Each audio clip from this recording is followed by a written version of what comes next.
Welcome to Madasaling Pinoy, your prayer partner. Ngayon po ay Lunes ng ika-17 linggo sa karaniwang panahon.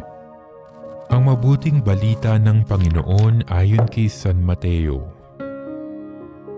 Noong panahong iyon, isa na namang talinhaga ang inilihad ni Jesus sa mga tao. Ang paghahari ng Diyos ay katulad nito. May isang taong nagtanim ng isang butil ng mustasa sa kanyang bukid. Pinakamaliit ito sa balat ng binhi.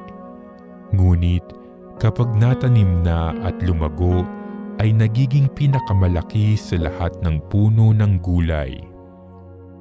Ito'y nagiging punong kahoy, ano pat napamumugaran ng mga ibon ang mga sanga nito.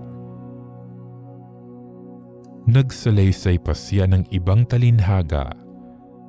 Ang paghahari ng Diyos ay katulad ng lebadura na inihalo ng isang babae sa 3 takal na harina at umalsa ang buong masa.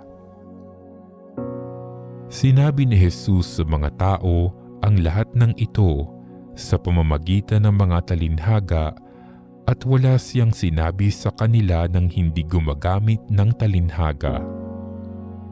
Ginawa niya ito upang matupad ang sinabi ng propeta. Magsasalita ako sa kanila sa pamamagitan ng mga talinhaga. Ihahayag ko sa kanila ang mga bagay na nalilihim mula ng likhain ang sanlibutan. Ang mabuting balita ng Panginoon.